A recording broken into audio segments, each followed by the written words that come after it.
Hey everyone, welcome back. I'm Johnny B. Crazy, and you have entered the House of the Conqueror. Let's get to some comments before we get into this episode of Ragnarok. Sasake says, I have more comments. Did you note the name of the song that was supposed to be in the old tongue? The name is Solemn Sortner, which means the sun blackens. I used Google Translate on the lyrics, and it says it's Danish. I have it saved, but won't post it all here. Also, I looked up Saxa and Ron. If they are actually those gods/giants, Saxa was possibly Thor's lover, and they had a kid named Magni. Eek! Ron was the wife of Aegir, and was responsible for the negative aspects like fishermen who drowned. And here are the lyrics really quick for the song. The day must come where Yahweh is to fall. Fimbul will notify the end of the white light. Votan will travel its proud realm. The sun blackens. Land is sinking into the lake. The bright stars from heaven dwindle. Fire, moon race, and Lu vortex, the high flame, against the sky plays. Then again, fair man rule over Midgard. There comes the darkness dragon flying, the shiny, down from the Nide mountain. Over the plain it flies, in the springs, dragging. Nidhugg, Lig, now she must sink. The song seems to be a poetic telling of the beginning of the end, of the coming Ragnarok. Also have another comment from Sonam Yangzom. I'm still curious about something during 819 when they were talking to the parents. They said why couldn't they had joined the council back in 1967 and the teens said they were kids. I was so confused about this as to how they were kids. If you could answer this would be greatly appreciated, and I will give it my best shot. They were talking about the city council that voted for the creation of the toxic waste facility underneath the glacier. They were probably closer to kids at this point. Gods, goddesses, giants, and giantesses can procreate just as we do. Saxa and Fjord are not that old in my opinion. I even feel like they were born after the last Ragnarok, making them naive in a sense to the old ways, and like everyone's children, they rebel and go against traditional thinking.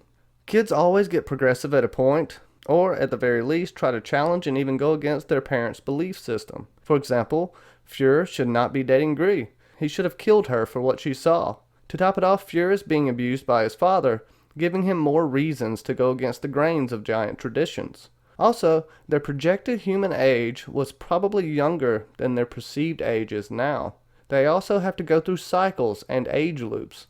Think of it as how Edward and the Cullens from Twilight present themselves. All of the times they have graduated. They literally could have been too young or metaphorically young in the eyes of humans. Giants need to keep up appearances for these puny humans. Season 1, Episode 5, Atomic Number 48, starts off with a saying. The Cirrus, a recurring figure in numerous Norse myths, possessed of magic and clairvoyance. One believed the Cirrus could affect the forces that controlled the world. Title meaning, cadmium is atomic number 48 on the periodic table of elements, and is considered a dangerous heavy metal to ingest. It has been banned in many places, including the United States. It has been linked to lung problems and liver disease. The episode begins with Trim's funeral. It seems that they are doing a pagan ritual of sorts, evoking the end of days. Now we give you back. We send you home to Utgard, to the dark woods and deep waters, to our fallen brothers and sisters. They shall watch over you. Fight days, half shields, wind days, wolf days. Mild eyes rest upon us. Let the strong be victorious. The sun darkens. The earth sinks into the sea. It's time for Ragnarok. Magna is home with his mother while she checks him for injuries. He informs her that he killed the Util's dog. But it's not a dog at all. It was a monster, Garm the Hellhound. Of course, Turid thinks Magna has taken some sort of drug and doesn't believe her son. He doesn't even know what to think. Apparently they called the cops. Magna is explaining how the Util's dog transformed and attacked him to a police officer who was in a state of utter disbelief at the young man's story. In fact, the first thing he states is that Magna needs to be tested for drugs. They present the young man with evidence against him, the hammer and the ritualistic placement of Trim's body. I have to say it does look somewhat like a sacrificial altar. Magna is looking at serving time in a juvenile detention center. No one, not even his own family, believes him. He records that being a god and special is a nightmare.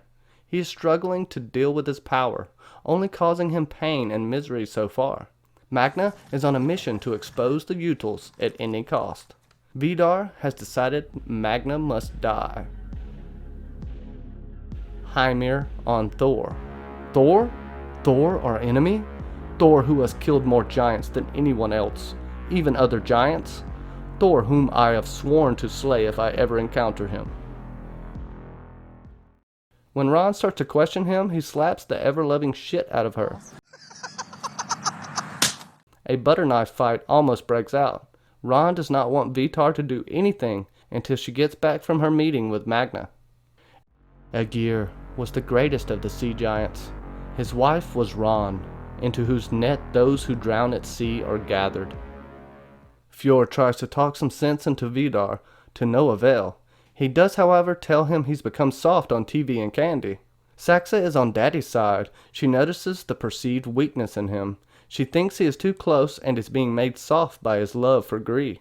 I think that Fjord is showing an evolution from the old ways. His love for Gree makes him stronger in the end, not weaker. He also understands that brute force isn't always the way. Saxa is not happy, especially when she finds a piece of jewelry Gree left behind. She knows that Gree was in the office and tells Fjord how stupid it was to bring her there. The change in Fjord has Saxa worried. Fjord brings Gree her ring back and goes in for some smooch action. She wants him to tell her the truth. She tells him of how Util Industries has screwed over her father, making him terminally ill. Fjord shows some real compassion here. Fjord shows off his skills to the boys. Saxa kicks the boys out. She is pissed because he lied to her about Gree. He admits he's in love with her. A sibling knife fight ensues. After drawing blood, Saxa warns him to stay away from Gree, to break it off with her. Ron chooses not to kick Magna out of school. The therapist takes his phone and revokes his social media privileges. Gree tries to talk to him about what happened. He just isn't in the mood. At his locker, Eric reveals he found a water sample along with Isolde's cell phone and gives it to Magna. While working on their school project, Gree and Magna identify there might be high levels of cadmium in the water samples, a very toxic heavy metal. It's time to throw the javelin. Saxa feigns ignorance, of course. Iman notices Saxa is faking it and tells Magna that maybe they can right the wrongs and edit together. Who is she? A goddess? Magna and Saxa have a little moment. She knows who he is, ending with a little exhibition of her power.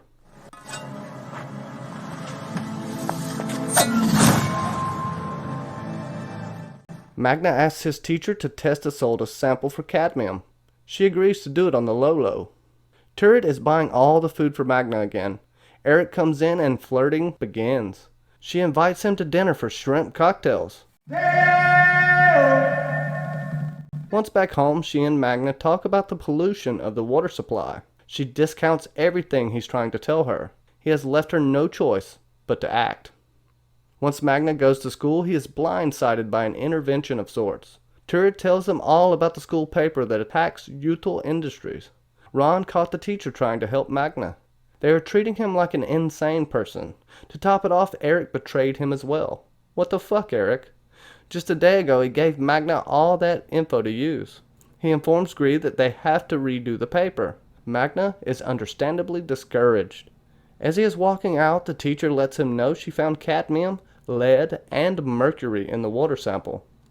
Winch, the Cirrus, a Norn, weaver of fate, approaches Magna and tells him she thinks he can save them all, showing an immense amount of belief in the young man. As he gets back home, he states his frustration and his feelings of betrayal by everyone he is close to. Evidently, Magna doesn't want shrimp cocktails. Eric tries to talk to him. He tells him that he got Isolde's phone dried out and turned on again. They are missing the access code for the phone, however. Magna decides to give his future stepdad a second chance.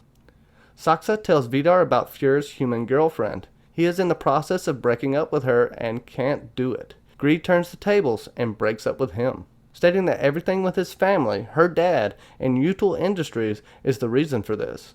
Fjord is heartbroken and now will do anything to get her back. Wotan is watching in eagle form. Magna figures out Isolde's password. It's Saxa. If we remember from the first episode, she had a huge crush on Saxa. Magna opens it up and sees the tunnel and underground facility. We cut to dinner with Eric, Turret, and Loretz. Loretz is not on board with Eric being his new stepdaddy. When he goes to take Magna his dinner, he notices he's gone. Magna has went to the glacier to see what Isolde found. He walks right into the mouth of the metaphorical Jormungandr, finding a shit ton, literally, of toxic waste in the belly of the beast. "I will kill you, or you will kill me. This I swear." He said it beneath his breath, but he could have sworn that the Midgard serpent heard him. It fixed him with his eyes, and the next gout of poison came so close to Thor that he could taste it on the ocean air. At the same time, Vidar notices a picture missing from his album. This is bad news for Gree, setting up the big battle between Magna and Vidar in the season finale. And there is where the episode ends. It's admittedly kind of filler, but it does give us a few things to think about. Will Fjord side more with humanity in the future, seeing the error of the old ways? Will Gree and Fjord get back together eventually? Is Saxa going to see it Fjord's way at some point? Who is Iman? Is she a goddess? From what I gathered so far, Iman is an African goddess associated with the Egyptian queen Nefertiti. There may be something there. Let's see if we can find out by the next breakdown. What did you think of this episode? Don't forget to leave your favorite Norse myths below and any other questions you may have, so I can address them in the next video. I hope you enjoyed your stay here at my house. I want to thank you all for watching, and a very special thank you to all my patrons. If you want access to more content and to support my crazy, check out my Patreon. Subscribe and make sure to hit the notifications bell to see more like this. We'll see you on the next visit to the House of the Conqueror.